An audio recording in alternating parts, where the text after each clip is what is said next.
Welcome to this lesson on how to delegate work effectively. Delegating has many positive benefits for employees, for the manager and for the organization. In this lesson, we will look at the steps and techniques you can apply to delegate effectively in the workplace. Now, let's get started. Delegation is the process of handing down to another person the authority and responsibility to carry out the task. The manager who does the delegating is still responsible for seeing that the work is done, and the person carrying out the task still has responsibility to the manager. Delegation is not just concerned with giving a person a particular duty, however.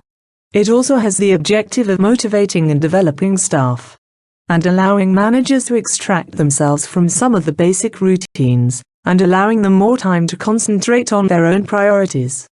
Before we begin, ask yourself, have I got a competent deputy to take over when I'm away, or if I'll move on to other duties, or leave my present job? If you don't, what are you going to do about it? This question really matters, because empowering your people to take on responsibilities is one of the key requirements for effective management. To figure out how to delegate properly, it's important to understand why people avoid it. People don't delegate because it takes a lot of upfront effort. Many supervisors also feel that by giving tasks to others, they're giving their power away. This simply isn't true. By delegating the tasks that you don't really need to do, you free up time for those high-reward projects. Let's look at another case study. Tom worked for 2 years in a sports center.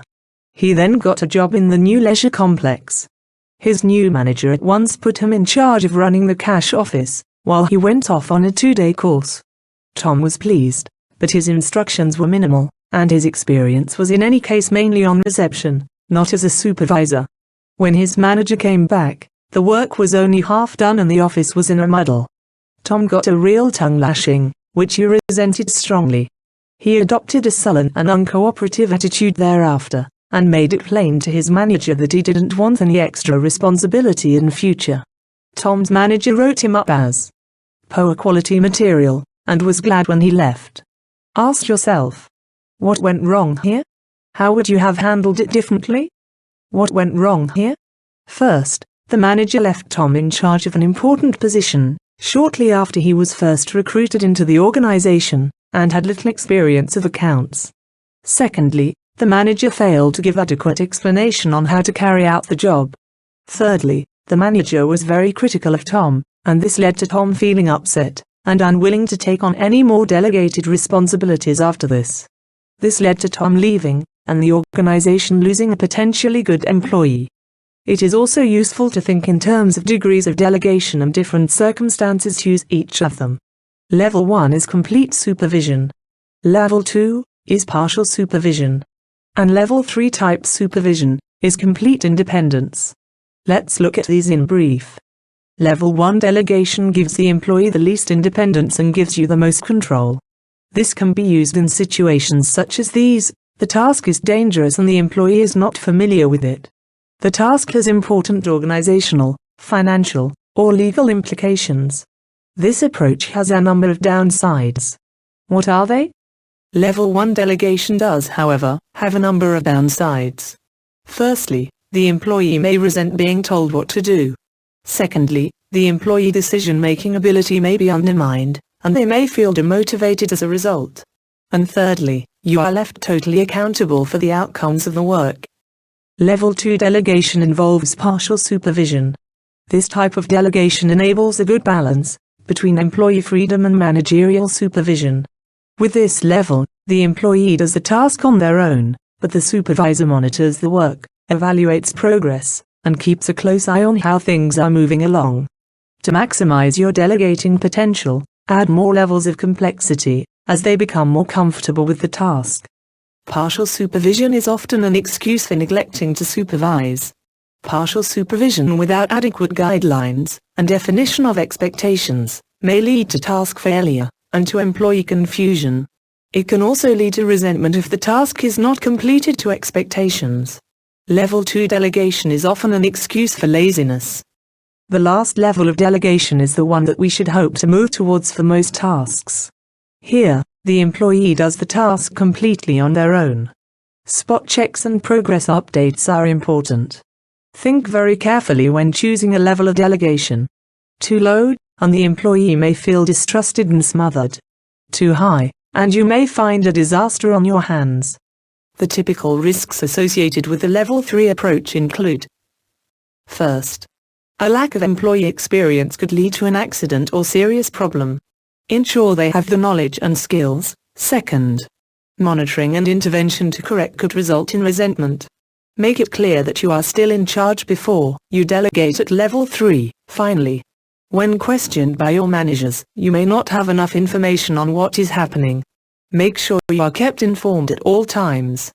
Now that we understand the different ways and levels of delegating, let's look at the actual steps involved in delegating. When you arrange the workload, so that you are working on the tasks that have the highest priority for you, and other people are working on meaningful and challenging assignments, you have the recipe for success. Let us look now at the steps in effective delegating. The first step is to think about what you can actually delegate. You need to ask yourself, what routine activities can you delegate? What projects can you delegate? What external relations can you delegate? And possibly what complete roles can you delegate? In most cases, the following activities should not be delegated to others, because they require the expertise of experienced managers. Don't delegate activities with poorly defined objectives, or managerial functions such as team building, budget approval or employee development. Also, don't delegate decision-making involving objectives of the company or department, and decision-making involving interdepartmental or company-wide relationships. You should also not delegate tasks that deal with confidential information, such as performance evaluations, or resolution of staff disputes, and other personnel matters. Finally, a manager should never delegate disciplining, praising or thanking employees. The next step is to decide who you will delegate the work to. You need to ask yourself, what experience, knowledge, skills, and attitude does the person already have? What training or assistance might they need? Do you have the time and resources to provide any training needed? What is the individual's preferred work style? Do they do well on their own or do they require more support and motivation? How independent are they? What does he or she want from his or her job? What are his or her long-term goals and interests, and how do these align with the work proposed? What is the current workload of this person? Does the person have time to take on more work? And finally, will you delegating this task require reshuffling of other responsibilities and workloads? Select a person who wants to take on new challenges, is keen to acquire new experience and skills, and will benefit from the challenges. Be sure to choose someone who is not overloaded at work. Select somebody who can be replaced by other team members. And finally, be prepared to persuade your employee to take on the challenges. Here is an example of successful delegation. Carol worked in a small electronics company. Her manager decided to put her in charge of checking component deliveries into stores. Carol was a bit worried at first, but her manager carefully showed her what to do, and explained some of the things to look out for when a particular problem occurred. Within 3 months, Carol was fully proficient and could be relied on to carry out this important task with minimal supervision. The next step is to give instructions to your team members. Brief your team member appropriately. Explain quality standards required. Next, work together to develop a schedule for progress updates, milestones, and other key project points. After the meeting, ask the team member to give you a summary of the important points, to make sure they have understood the task. Make sure that the team member knows that you want to know if any problems occur, and that you are available for questions or guidance needed, as the work progresses. Here are some tips on giving instructions. First, explain the task from your employee's point of view, especially if they are inexperienced in handling that type of task. Discuss possible goals on the way to accomplishing the results.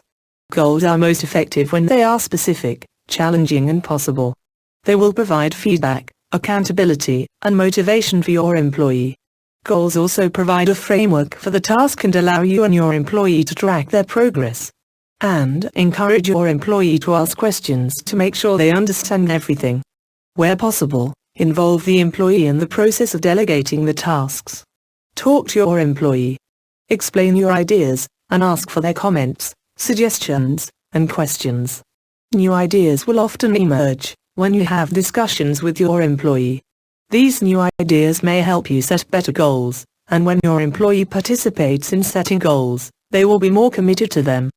Be sure to tell your employee the results you want, but do not tell them how to achieve those results. For example, you might say, "So, the task is to get this new plant installed and operational by the end of November. Do you feel comfortable with the job, and are you ready to get started?" The fourth step is to assign accountability. When you delegate a task to an employee, assign them accountability and responsibility. Let them know specifically what they are accountable for.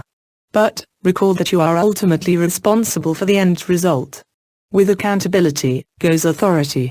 So explain what authority they will have while executing the assignment. In an effective briefing, tell your people how you will follow up on your employees' progress, and when you will track the task's completion. Tracking methods may range from formal meetings, to email or discussions in the hallway. Building in checkpoint will allow you to make any corrections before problems become significant, and will allow you to make sure everything is on time. A vital aspect of delegating work is to review and provide feedback. It is important that you hold your employee to the original schedule that you agreed upon. So, be available, and spend time with them. When delegated work is delivered back to you, set aside enough time to review it thoroughly. And when good work is returned to you, make sure to both recognize and reward the effort. Finally, you will need to monitor and evaluate the results of the delegation. In delegating effectively, we have to find the difficult balance between giving enough space for people to use their abilities, while still monitoring and supporting closely enough to ensure that the job is done correctly and effectively. You should take the time to check the work completed. This shows respect for the employee and ensures you are in control of quality. You should formalize the work review process, so that over time, your need to check quality is less frequent and less time-consuming. Delegation does not, however, always go smoothly. For example, what happens when the employee keeps coming to you with questions? Or, you hear that another team member is performing the delegated task. Or, the end result is not what you expected. There are many warning signs that people are having problems.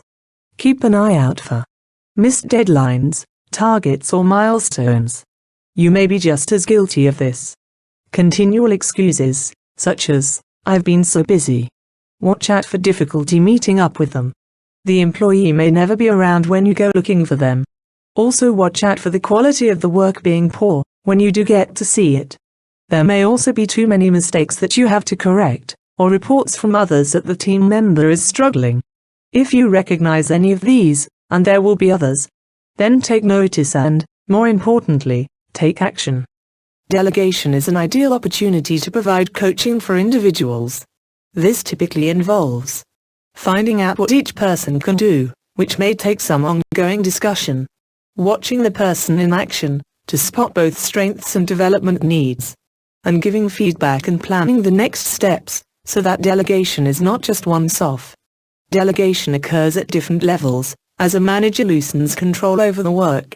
The more a manager loosens control, the greater the risk of a task going wrong. Conversely, the more a manager empowers an employee to take decisions, the more likely the activity is to be motivating.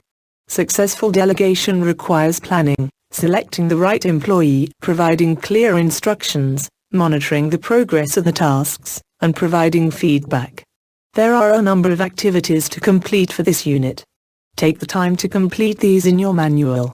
In this way, you will better learn from and retain the knowledge covered in this unit. Thank you for watching this lesson. We hope you have found it useful. Would you like to learn more? Visit our websites to view our range of courses on the principles of management.